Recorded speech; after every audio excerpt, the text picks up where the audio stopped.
Alors, le suivant, c'est un personnage aussi. Je le connaissais de vue. Avec les réseaux sociaux, c'est pratique, on connaît plein de gens de vue. Puis quand on les rencontre, ah ben en fait, t'es pas si grand que ça. Moi, t'es grand, toi, t'es petit. Il est plus petit que moi. Il m'a dit que j'étais grand, mais ah ben toi, t'es petit en fait. Mais on rentre dans le même écran. Bon, trêve de plaisanterie, c'est un humoriste, il a fait du café-théâtre. Donc on pourrait le présenter sous forme de sketch. Le sketch, il va faire lui-même. Son sujet de prédiction, c'est l'identité et le savoir-être. Vous allez voir pourquoi dans quelques instants. En fait, il faut faire les choses tout simplement, et non pas seulement essayer. Je pense que ça a été dit de façon différente dans plusieurs conférences, dans plusieurs interventions. Et lui, il est bien décidé à vous bousculer un peu plus et à vous faire changer de camp. J'insiste sur le mot camp, CMP. Vous faire changer de camp, vous allez voir comment à sa façon. Sa conférence, c'est « Arrêtons de nous plaindre et bougeons-nous ». Bon, en off, il m'a donné un autre titre, mais là, c'est version soft. Je vous laisse dire l'autre version. Il a 3 défauts, ce conférencier. En tout cas, 3 qu'il m'a avoués. Il tutoie facilement. Pour moi, c'est une qualité. Je l'ai trouvé très friendly, super bienveillant, comme tous ces orateurs que vous avez vus aujourd'hui. Il est expert en café jus de chaussette. Voilà, donc je ne sais pas ce que ça lui apporte dans la vie, mais le café jus de chaussette, c'est un expert. Pour le boire, pour le faire, tout ce qu'il faut. Donc, pour l'interroger ce soir en networking, comment tu fais un café jus de chaussette, s'il te plaît. Et sinon, il fait des blagues. Il fait des blagues à 3 € l'année dernière. Cette année, bon, c'est des blagues à 5 €. Et son rêve, c'est de vivre de ses blagues. Blagues à 5 €. Il veut vivre de ses blagues. Donc, sa conférence, Arrêtons de nous plaindre et bougeons-nous. Il s'appelle Hervé Tchédrit. Et il est quelque part parmi vous, Hervé. Hervé. Je dédie cette conférence à toutes les merdes qui me sont arrivées dans la vie. C'est grâce à elles que je suis qui je suis. Elles m'ont forcé à lire, à chercher, à observer, à apprendre, à renoncer et à accepter, et à voir les choses différemment, et à me bâtir la vie que j'ai toujours voulu. Alors oui, je les remercie, ces merdes. Je les applaudis très fort, ces merdes.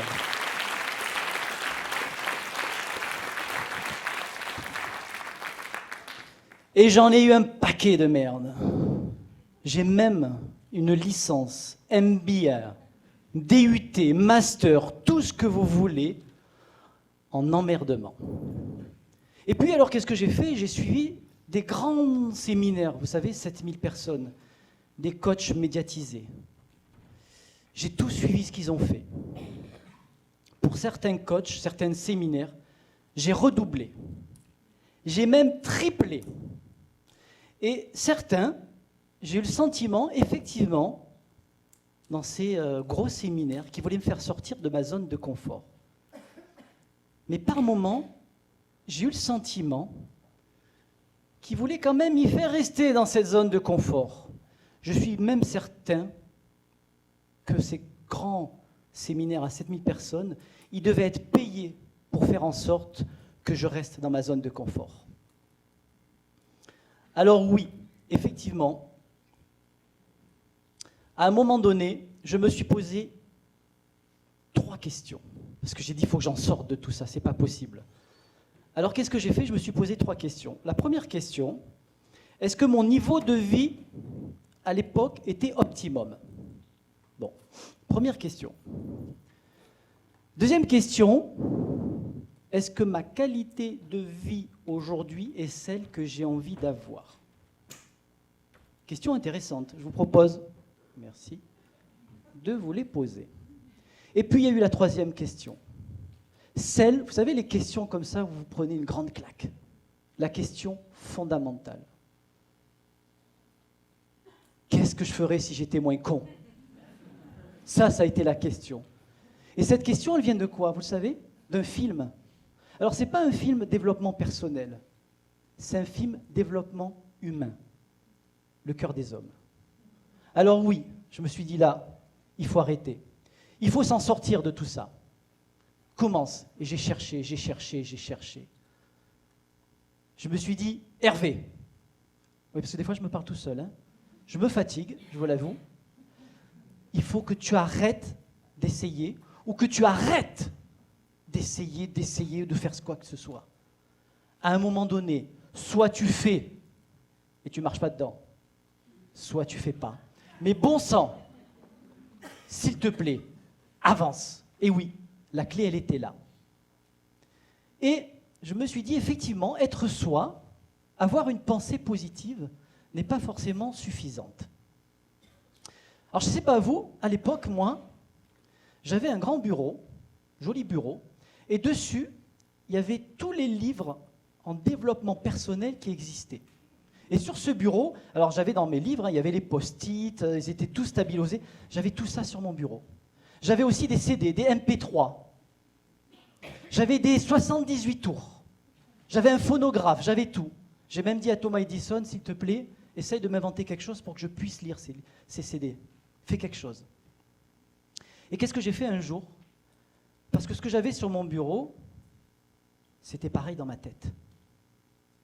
Au-delà de la procrastination que je développais, j'ai aussi développé une nouvelle maladie à l'époque. L'éparpillation. C'est une longue maladie. Je sais que certains peuvent être atteints. Alors qu'est-ce que j'ai fait? J'ai tout pris, ce qu'il y avait sur mon bureau, j'ai tout rangé. Et j'avais un bureau net. C'est-à-dire que mon esprit était comme ce bureau, net. C'était la clarté.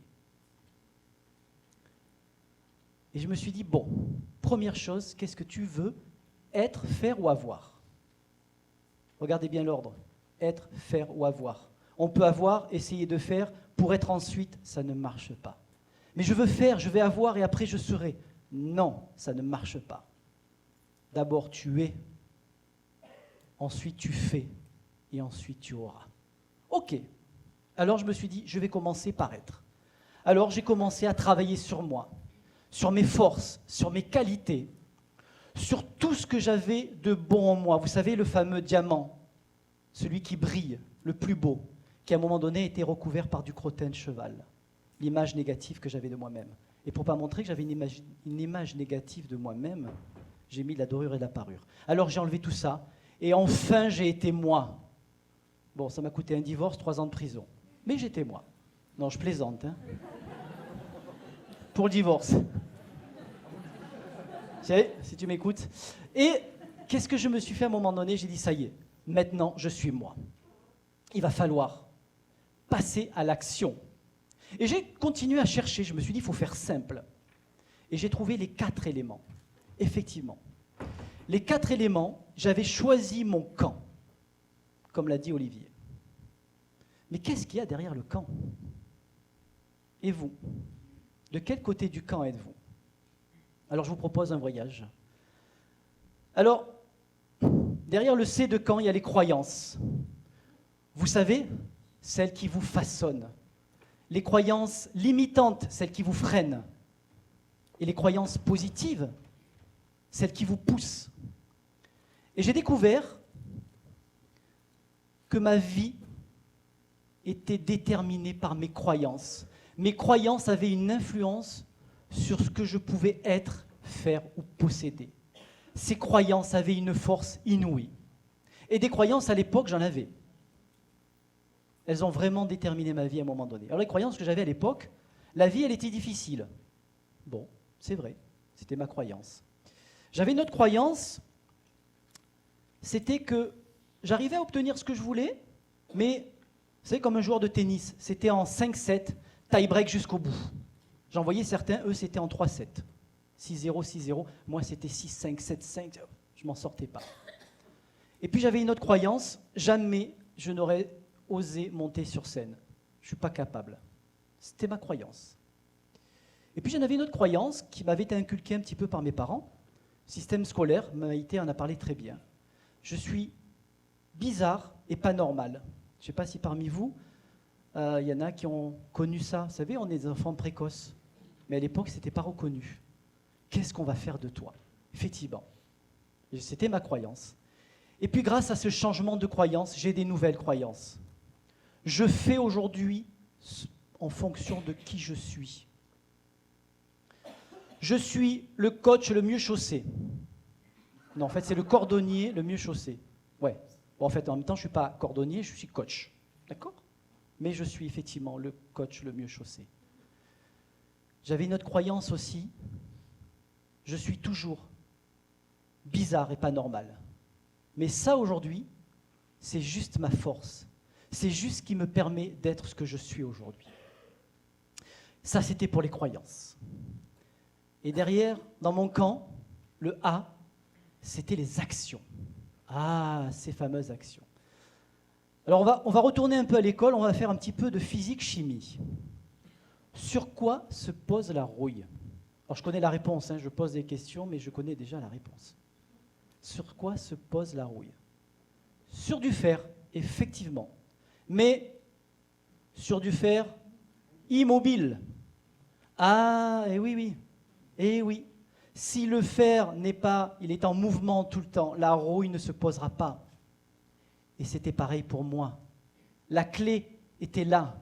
Plus j'étais en mouvement, et moins j'aurais de rouille, moins j'aurais de négatif. Vous connaissez l'expression « pierre qui roule n'amasse pas mousse ». C'est pareil. Et ça, c'était les actions. J'ai aussi appris, grâce à mon garagiste, qu'il existe certaines choses qui s'usent si on ne s'en sert pas. Messieurs, dites ça à votre femme, je ne dirai rien, mais je vous assure, j'ai entendu que ça aussi, si on ne s'en sert pas, ça s'use. C'est une bonne excuse. Mais ça marche. Et alors la voiture, effectivement, mon garagiste m'a expliqué qu'une voiture, pendant 6 mois au garage, quand on va la reprendre, il va y avoir plein de problèmes. Je ne sais pas si certains ont entendu parler de ça. Mais une voiture qui reste pendant 6 mois inactive, au moment où vous allez la faire ressortir, il va y avoir que des problèmes. Par contre, si elle continue à rouler, si vous l'entretenez, si vous faites ce que vous voulez, on a pu retrouver dans des pays lointains des voitures qui ont des milliers de kilomètres et qui continuent. Et ça, c'était l'action. Et donc j'ai compris qu'un des sens, un des deuxièmes éléments, l'action, c'est continuer à avancer. Avance, avance, avance, ne t'arrête pas. Dans des moments les plus durs, il m'est arrivé effectivement d'avoir des moments très difficiles, de pleurer. J'ai été courir, j'ai quand même continué à avancer. Ça ne m'a pas arrêté. Ça, c'était derrière le A de mon camp. Devant le M, les mots. Ah, ces fameux mots. Vous savez, ceux qui sortent de ma bouche, j'avais des mots qui sortaient de ma bouche, des mots qui rentraient dans mes oreilles. Est-ce qu'il m'était arrivé de temps en temps de me poser des questions? Qu'est-ce que tu dis? Qu'est-ce qui sort de ta bouche? Ah, écoute-toi. Alors, ce n'était pas évident à l'époque, mais c'était important que je m'écoute. Quels sont les mots que j'envoie à l'autre? C'est des mots positifs, c'est des mots comment? Et qu'est-ce que tu reçois? Écoute-toi. Et les mots avaient une importance fabuleuse. Tous les mots qui pouvaient sortir induisaient aussi quelque part mes croyances, mes pensées, mes actions. Ces mots-là avaient de l'importance. Alors j'en ai eu plein des mots. Bon, j'ai rencontré des gens aussi qui me disaient, voilà, dans les mots, écoute, dans une relation, je veux te garder. Ça, c'était au début. Et puis la relation évoluait et je ne veux pas te perdre. Alors le résultat était le même quelque part, hein, on devait rester ensemble. Regardez les actions induites avec tout ça. Je veux te garder. Ben, je vais tout faire pour te garder. Je vais faire attention à toi. On va évoluer, on va grandir, on va s'interroger. On va mettre du bois dans la cheminée ensemble. Et puis quand on est passé, je ne veux pas te perdre. Qu'est-ce qu'il fait? Il est où? Pourquoi il ne m'a pas appelé? Il est avec qui? Il est avec quoi? 2 mots. Et c'était complètement différent. Juste des mots. Après, il y en a des mots pleins. Les oui mais. Vous connaissez les gens qui vous disent « le problème, c'est que ». C'est des jolis mots, ça. Hein, il y a même quelqu'un qui a écrit un livre, et c'est vrai qu'il parlait du mot « petit ». Tout est petit. Petite cuillère, petit ami, petit déjeuner, petit café. La première fois que j'étais aux États-Unis, j'ai demandé une petite cuillère. C'était une cuillère à soupe. Il n'y a rien de petit chez eux. Même la première fois où j'ai été, c'était en 90, aux États-Unis. J'ai cru qu'il y avait Starkey Hutch qui allait sortir. Je ne sais pas s'il y a eu... Il y en a qui ont cette version-là. Les mots avaient une importance capitale. Méfiez-vous quand quelqu'un commence sa phrase par « normalement ». Là aussi, méfiez-vous. Et il me restait dans mon camp le P. Le P des pensées. Ah, ces fameuses pensées. C'était ma ligne directrice. C'est ce qui me permettait de voir, Nicolas en a parlé tout à l'heure, ma vision, c'était mes pensées, vers où je vais. Elles étaient la ligne directrice. Elle avait été donnée par mes croyances, par mes mots, par mes actions. Et je vous assure qu'à un moment donné, en 2007, gros événement tragique dans ma vie. Alors là, je peux vous dire que j'ai mis 2 ans à bien m'enfoncer, à entraîner des gens avec moi, parce que j'allais pas bien du tout. Et là, à l'époque, mes pensées, elles étaient inexistantes. Et le peu qu'il y avait, elles étaient noires. Et puis j'ai commencé à travailler sur moi. Et de noir, je suis passé à gris clair. C'est une étape. C'était déjà important. Ces pensées étaient ma ligne directrice. Elles m'ont permis d'être ce que j'étais aujourd'hui. Elles m'ont permis de monter sur scène. Elles m'ont permis de faire plein de choses. J'avais des visions. Je rêvais d'être sur scène, d'inspirer des gens. J'ai suivi mes pensées. Et grâce à ces 4 éléments, effectivement, que j'ai modifiés au fur et à mesure, mes croyances, mes pensées, mes mots et mes actions ont déterminé ma vie. Et j'ai réussi, effectivement, à être ce que je suis aujourd'hui. Alors, effectivement, ça va vous paraître simpliste. Dire, bon, c'est très simple le truc. Ben oui, effectivement, c'est simpliste. J'ai commencé, j'avais très peu d'amis sur Facebook, je mettais des publications. J'ai payé de la famille pour mettre des j'aime. En 1 an et demi, de 150 contacts, je suis passé à 5000. Des gens qui vous reconnaissent. J'inspire des gens. Tout ça parce que j'ai fait juste des choses simples. Ces 4 éléments. Alors, juste une chose, c'est qu'effectivement, c'est très simple, mais comment on peut faire? Imaginez-vous, j'ai une valise qui est en plein milieu de la scène. Cette valise, je vais vous poser la question, est-ce qu'elle est lourde ou est-ce qu'elle n'est pas lourde? Eh bien, ça dépend. Ça dépend. Si je fais de la musculation, pour moi, cette valise de 50 kg, elle ne sera pas lourde. Par contre, si je ne fais pas de musculation, elle sera lourde. Logique. Par contre, si je te prends avec moi pendant 3-4 semaines et que tous les jours, je vais t'entraîner à porter 5 kg, 10 kg, 20 kg, 25 kg, 30 kg, au bout d'un moment, qu'est-ce qui va se passer? Eh bien, quand tu vas venir soulever cette valise, comme tu t'es entraîné, ça va te paraître très simple et très facile parce que tu t'es entraîné. Et aujourd'hui, en 2 mois, en changeant ces 4 éléments, votre vie, je peux vous le garantir, elle changera. Donc changez vos croyances, vos actions, vos mots et vos pensées et vous changerez votre vie.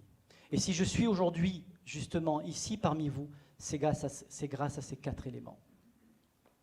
Et je ne pourrais pas terminer ma conférence sans une phrase qui est la mienne. Certains sur Facebook la connaissent. Couvrez-vous bien, n'ouvrez à personne et prenez bien soin des rock'n'roll. Hey! Merci. Applaudissements pour Hervé Chédrit, Merci. notre ami d'Aix-en-Provence.